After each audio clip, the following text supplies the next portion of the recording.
Hey guys, welcome back to my channel. నా పేరు ప్రవీణ్. నేను BSc nursing third year student అనమాట. ఈ వీడియోలో వచ్చేసి మనం బీఎస్సీ నర్సింగ్ ఫస్ట్ సెమ్ స్టూడెంట్స్కి సంబంధించిన వీడియో. సో ఈ వీడియోలో నేను ఏంటంటే ఏమేమి సబ్జెక్ట్స్ ఉన్నాయి, సో ఎగ్జామ్ క్వశ్చన్ పేపర్ ఎట్లా ఉంటుంది, సో కొన్ని నాకు తెలిసిన టిప్స్ ట్రిక్స్ అయితే చెప్తాను.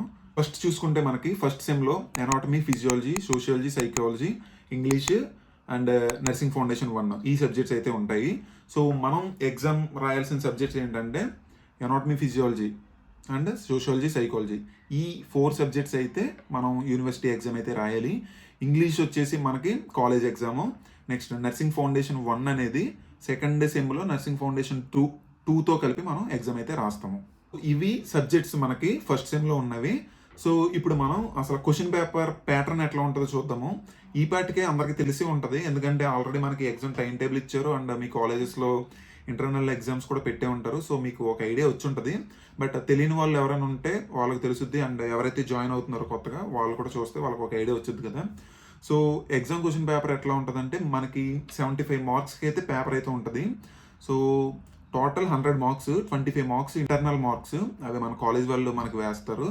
సో 75 మార్క్స్కి అయితే మనం థియరీ ఎగ్జామ్ అయితే రాయాలి. అందులో ఇప్పుడు ఎనాటమీ, ఫిజియాలజీ దాన్ని ఎగ్జాంపుల్గా తీసుకుంటే anatomy part A, physiology part B.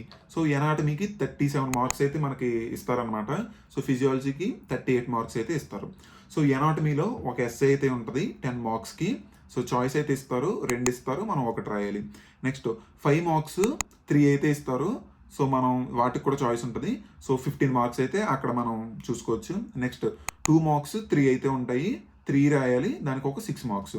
Next MCQs, so అవి ఒక 6 అయితే ఉంటాయి, 6 మార్క్స్. అక్కడికి 37 మార్క్స్ అయితే వచ్చినాయి. ఫిజియాలజీ కూడా సేమ్, ఒక్క ఎంసీక్యూ అయితే ఎక్స్ట్రా ఉంటుంది. సో ఇది ఎగ్జామ్ ప్యాటర్న్ అయితే, అదే క్వశ్చన్ పేపర్ ప్యాటర్న్. సో ఇప్పుడు నాకు తెలిసిన కొన్ని టిప్స్ అయితే చెప్తాను, ఎవరైతే ఎగ్జామ్ రాయడానికి వెళ్తున్నారో వాళ్ళకనమాట. సో ఫస్ట్ సెమ్లో ఉన్నారు కాబట్టి మ్యాక్సిమం మీకు తెలియకపోవచ్చు, తెలిస్తే బెటర్. సో నాకు తెలిసినవి కొన్ని చెప్తా. సో ఫస్ట్ మీకు 2 బుక్లెట్స్ అయితే ఇస్తారనమాట. సో ఇప్పుడు ఎనాటమీకి ఒక బుక్లెట్, ఫిజియాలజీకి అయితే ఒక బుక్లెట్ అయితే ఇస్తారు. సో మీకు ఎనాటమీ స్టార్ట్ చేశారంటే అది కంప్లీట్ చేసేయండి 1.5 అవర్లో. లేదు ఫిజియాలజీ స్టార్ట్ చేశారంటే ఫిజియాలజీ కంప్లీట్ చేసేయండి. సో ఇక్కడ ఒక ఎస్ఏ రాసి, లేదు ఇక్కడ ఒక ఎస్ఏ రాస్తా, లేదంటే ఇక్కడ ఒక 5 మార్క్స్ రాసి ఇక్కడ ఒక 5 మార్క్స్ రాస్తా అంటే మీకు టైం అంతా అక్కడ అయిపోయింది. 3 అవర్స్లో మీరు ఏమీ చేయలేరు, ఫెయిల్ అయితే అవుతారు. క్వశ్చన్స్ రాసినప్పుడు కొన్ని టిప్స్ అయితే ఫాలో అవ్వండి. ఎస్ఏస్ రాసినప్పుడు హెడ్డింగ్స్ అయితే పెట్టండి కలర్ పెన్స్ తోటి. అండ్ డయాగ్రామ్స్, ఎనాటమీకి వచ్చేసి మెయిన్ డయాగ్రామ్స్ అనమాట. డయాగ్రామ్స్ వేయండి. మీరు ఏదో పెద్ద ఆర్టిస్ట్ లాగా అయితే వేయాల్సిన అవసరం అయితే లేదు. సింపుల్గా రఫ్గా ఇది హార్ట్ అని ఐడెంటిఫై చేసేలా ఉంటే సరిపోద్ది. అండ్ లేబుల్ చేయండి, మెయిన్ లేబులింగ్ అనమాట. నెక్స్ట్ ఫిజియాలజీలో వచ్చేసి ఫ్లో చార్ట్స్ అనమాట. మెయిన్ ఫ్లో చార్ట్స్ అయితే వేయాలి. సో అవి నెక్స్ట్ మీరు ఏదైతే క్వశ్చన్స్ రాస్తారో అవి పాయింట్స్ వైజ్ అయితే రాయండి, పారాగ్రాఫ్స్లో అయితే రాయొద్దు. చాలా మంది ఫస్ట్ సెమ్ స్టూడెంట్స్ అయితే ఈ ఎగ్జామ్కి ఎలా ప్రిపేర్ అవ్వాలి, లేదంటే ఎలా చదవాలి అని నన్ను అయితే అడుగుతున్నారు అనమాట. సో నాకు తెలిసినవి కొన్ని అయితే చెప్తాను, వినండి. సో ఫస్ట్ ఏంటంటే మీరు యూనిట్స్ వైజ్ అయితే చదువుకుంటూ వెళ్ళండి. సో ఇంపార్టెంట్ క్వశ్చన్స్ అట్లా ఇట్లా ఏమొద్దు. సో మీకు టైం ఉంటుంది, ఇప్పుడు టైం కూడా ఉంది. మనకి 2 డేస్ బ్యాక్ నోటిఫికేషన్ అయితే వచ్చింది ఎన్టీఆర్ యూహెచ్ఎస్ది అయితే. సో టైం అయితే 2 మంత్స్ అయితే ఉంది.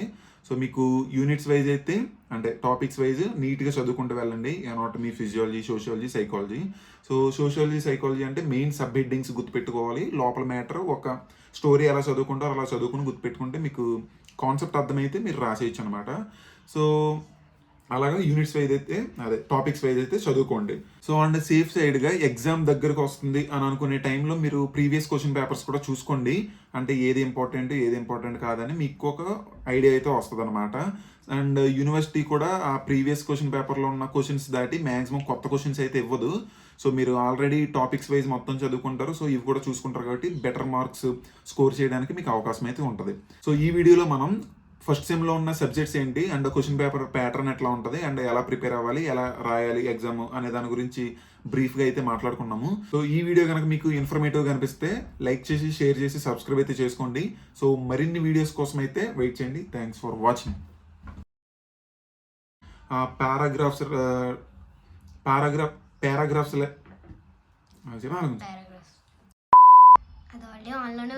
ఆపే ఇంకేమున్నాయి.